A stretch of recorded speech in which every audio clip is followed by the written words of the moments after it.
पिछले 3 महीने से इस घर में चोरियां हो रही हैं। अंडरगारमेंट्स ले ले, तेरे अंकल के चड्डे ले ले, हमारी टी शर्टें ले ले। मैं महीने का राशन भरती हूँ, 15 दिन में खत्म हो जाता है। ये लोग चोर नहीं हो सकते तो कौन हो सकता है। अब मैं क्या करती हूँ, मैं ही जासूसी करती हूँ और मैं चोर को पकड़ती हूँ। मेरा पूरा ध्यान CID की तरह इन लोगों के ऊपर था। मुझे इनको रंगे हाथों भी पकड़ना था। अब इनका पीछा करना स्टार्ट किया। आज मैंने ठान के रखा था कि मैं इनको पकड़ कर ही रहूंगी। अब मैं ना इन लोगों का तरीका समझ गई। मैं चाहती थी कि यही तरीका ये सेम अपनाए और मैं इनको रंगे हाथों पकड़ूं।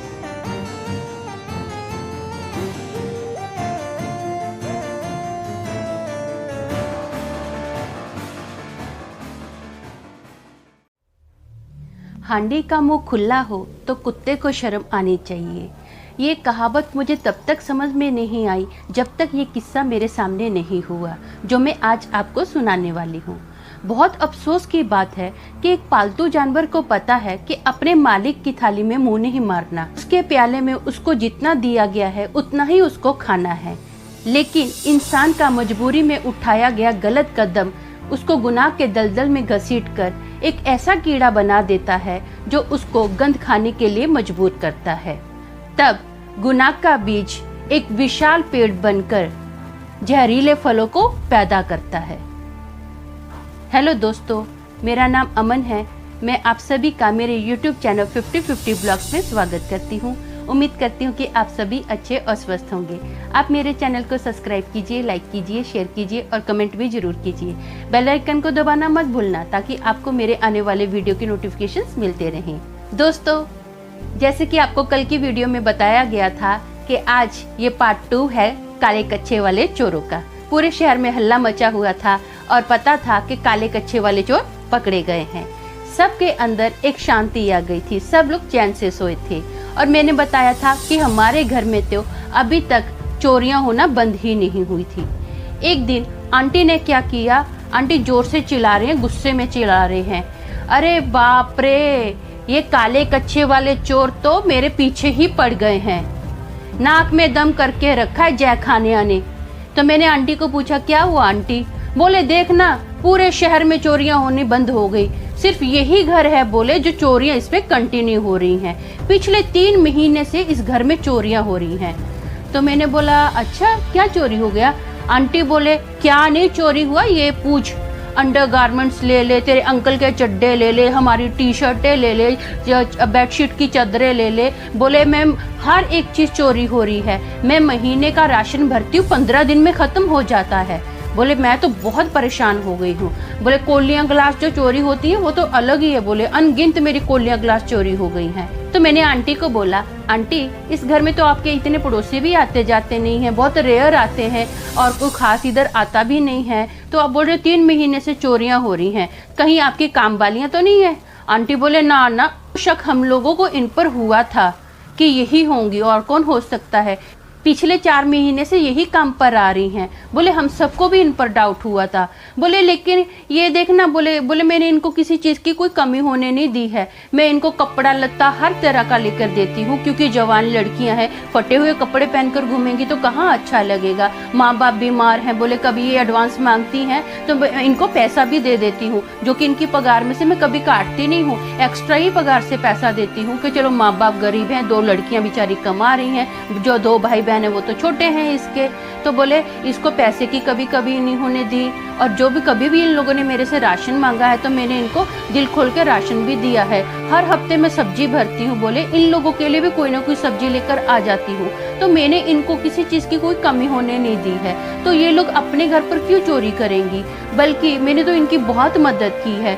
ये लोग तो एक दिन हाथ जोड़कर मेरे सामने आई और रो रो के बोल रही हैं आंटी जी हमको काम पर रख लो, तो मैंने तरस खाकर इन लोगों को काम पर भी रख लिया। जब मैंने इनकी मदद इतनी की है तो ये मेरे घर में चोरी नहीं कर सकते।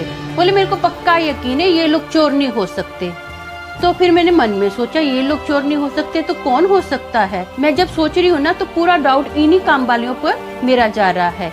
तो मैंने आंटी को कुछ नहीं बोला, मैंने बोला कोई बात नहीं है, अब मैं क्या करती हूँ, मैं ही जासूसी करती हूँ और मैं चोर को पकड़ती हूँ, पूरा ध्यान दूंगी कौन आ रहा है कौन जा रहा है, ये लड़कियाँ क्या कर रही हैं, जो 2 लड़कियाँ 2 बहनें घर पर काम करती हैं, मैं पूरी जासूसी लगाऊंगी। अब नेक्स्ट डे क्या हुआ, दोपहर का टाइम था, सब लोग अपने अपने रूम में सोने के लिए चले गए। अब ये जो लड़कियां थी, ये लड़कियां अपना काम कर रही थी, तो मैंने क्या किया, मैं हॉल में बैठ गई और मैं टीवी देखने लग गई। लेकिन मेरा पूरा ध्यान सीआईडी की तरह इन लोगों के ऊपर था। पूरी मेरी नजरें इन्हीं पर थी कि ये लोग क्या कर रही हैं। और जो मैं टीवी देख रही थी ना, हॉल में टीवी था, उसका पूरा व्यू किचन में जाता था कि क्या चल रहा है। तो पूरा ध्यान मेरा इन्हीं पर ही था, इधर उधर कहाँ घूम रही हैं, क्या क्या ये लड़कियां कर रही हैं, मुझे पूरा इनको ऑब्जर्व करना था। अभी आपको देख रहे होगे कि मैं वीडियो बना रही हूँ, मेरे इधर से जो पीछे है वो मेरा किचन है, वैसा ही सेम व्यू था। जैसे आपको अभी किचन दिख भी रहा है, नहीं भी दिख रहा है, वैसे ही सेम व्यू उधर आंटी के किचन का था। मैंने भी ऐसा ही किया, मैं ऐसे ही हॉल में जाकर बैठ गई और मेरा ध्यान उधर ही था कि ये लड़कियां क्या कर रही हैं। तो जो बड़ी बहन थी ना, वो किचन में चली गई और जो छोटी बहन थी, ऐसे ये पीछे जो दीवार दिख रही है ना, उस दीवार पर लगकर ऐसे झुककर मुझे देख रही है और मुझे स्माइल दे रही है। मैंने भी उसको स्माइल दिया।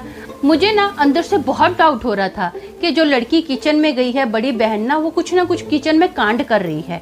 मुझे उस पर पूरा डाउट था। अब ये जो छोटी बहन उसकी इधर खड़ी है ना, अपना हॉल के पास ही इशारा दे रही है कि मैं इधर अभी जाग रही हूँ ना, तो इशारा देगी कि सब सेफ है कि नहीं है। मुझे पूरा इन लोगों पर डाउट था। अब मुझे क्या था, डाउट था मुझे इनको रंगे हाथों भी पकड़ना था।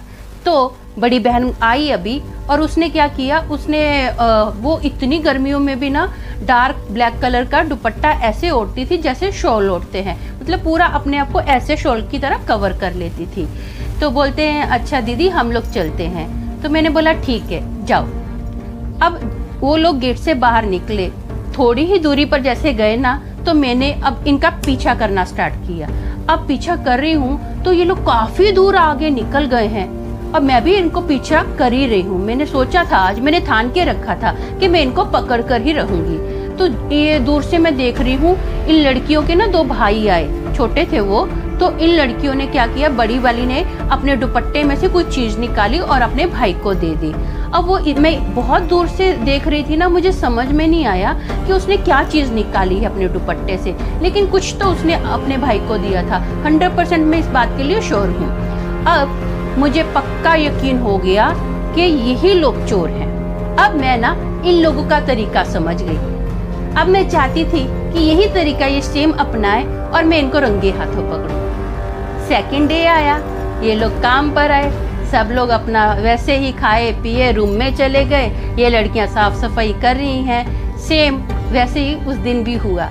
अब मैं टीवी नहीं देख रही थी, अब मैंने क्या किया, अब मैं झूले पर बैठ गई। झूले पर बैठी हूँ तो मैं झूला ले रही हूँ। बड़ी लड़की अपना किचन में गई और छोटी लड़की जो थी, छोटी लड़की की बहन थी, वो हॉल में आके खड़ी हो गई, मुझे स्माइल दे रही है, ऐसा ऐसा हाथ हिला रही है। मैं भी सेम उसको स्माइल दी, हाथ हिलाया। तो फिर किचन से बड़ी बहन आई, बोलती है अच्छा हम लोग चलते हैं। तो मैंने बोला क्या छुपाया है? बोले क्या? मैंने बोला क्या छुपाया है?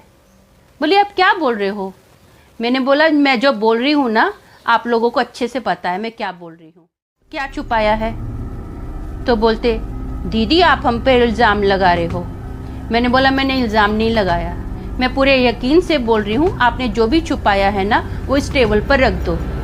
बोले हम लोग गरीब हैं तो आप हमको कुछ भी बोलोगे। मैंने बोला गरीब का सवाल नहीं है, आंटी ने बहुत मदद की है, सब मुझे पता है, जो भी छुपाया है ना इधर रखो। बोले दीदी आप हमारा ऐसे मजाक मत उड़ाइए, हम लोग मेहनत करके अपना कमाते खाते हैं, हम लोग चोरी नहीं करते हैं। मैंने बोला ठीक है, तुम लोग नहीं निकालोगे सामान चोरी का? बोले हमने चोरी की नहीं है। मैंने बोला पक्का नहीं की है ना?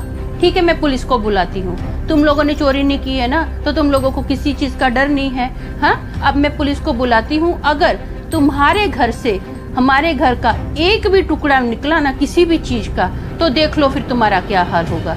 तुम लोग अच्छे से जानते हो कि पुलिस वाले चोरों को कैसे धोते हैं। तो बोले दीदी आपको कोई गलत फहमी हुई है। मैंने बोला गलत फहमी नहीं हुई है, आप पुलिस को बुलाती हो, पुलिस अपना काम करेगी। तुम लोगों ने देखा था ना वो जो काले कच्छे वाले चोर पकड़े गए थे, क्या हाल हुआ था, कैसे मार पड़ी थी। अब पुलिस का जब डंडा पड़ेगा ना तब तुमको होश आएंगे, ऐसा तो तुम मानने वाले नहीं हो। तो बोलते दीदी प्लीज़ आप ऐसा मत हम पर इल्ज़ाम लगाओ, हम लोग ऐसे नहीं हैं। जैसा उसने ये बात छोटी लड़की ने बोली ना, तो बड़ी बहन का मुंह एकदम उतर गया था। मैं अभी अड़ गई थी कि मुझे पुलिस को बुलाना है। तो उसने बड़ी बहन ने देखा कि अब ये तो अड़ गई है भाई, पुलिस तक बात पहुंचेगी। उसका तो पूरा मुंह उतर गया। अब छोटी बहन मेरे को मिन्नतें कर रही है, नहीं नहीं दीदी हमने चोरी नहीं की। तो बड़ी बहन ने क्या किया, अपनी छोटी बहन का हाथ पकड़ा, कुछ नहीं बोली और चुपचाप किचन में चली गई। किचन में गई ना और बाहर आई तो उसने टेबल पर आटा रख दिया। आटे की थैली थी, कम से कम उस थैली में 1 या 1.5 किलो आटा था। उसने कुछ नहीं बोला, आटा ऐसे टेबल पर रख दिया। तो मैंने उसको बोला, जिस थाली में खाते हो उसी में शेद करते हो। आंटी ने किस चीज़ की कमी होने दी तुम लोगों को? भूखे नंगे घूम रहे थे, हर एक चीज़ आंटी ने आपको दिया। लड़कियां हैं, तुम लोगों पर तरस खाया, अच्छे अच्छे कपड़े दिए, माँ बाप की बीमारी के लिए पैसा दिया और तुम लोगों ने उन्हीं के साथ ऐसा किया। तो मैंने उनको बोला, ये सामान जो पड़ा है इधर ही रख दो, कल से तुम लोग काम पर नहीं आना। अब वो लड़कियां तो निकल गई। जैसे आंटी उठे, मैंने आंटी को पूरा किस्सा बताया और मैंने आंटी को बोला, आंटी मैंने आपकी परमिशन के बिना ही उन लड़कियों को काम से निकाल दिया। तो आंटी बोले, तूने जो किया बहुत अच्छा किया। बोले मैंने तो भलाई की, उल्टा उन्होंने मुझे ही डंग मार दिया। बोले ऐसा करते हैं? मैं तो गरीब बच्चियां समझ के उनका क्या क्या हाल उनके बारे में सोचती रहती थी कि अच्छा हालचाल हो, बेचारी लड़कियां हैं। बोले उल्टा मुझे ही, बोले मेरे घर में ही डाका डाल रही हैं। बोले अच्छा किया तूने। तो आंटी बोले, अगर वो लड़कियां ना मेरे घर के भी आसपास कहीं नजर आई तो मैं उनको खूब सारा दूंगी। तो मैंने आंटी को बोला, आंटी अभी ये आपका लुकआउट है, आप उनके साथ क्या करते हो? मेरा फर्ज था इस केस को सॉल्व करना, तो मैंने ये केस सॉल्व कर दिया है। अब आप अमन जासूस को तो जानते ही हो कि कोई भी जासूसी करती है तो अपना केस वो अधूरा नहीं छोड़ती है, पूरा ही कंप्लीट करती है। This is open and shut case my Lord.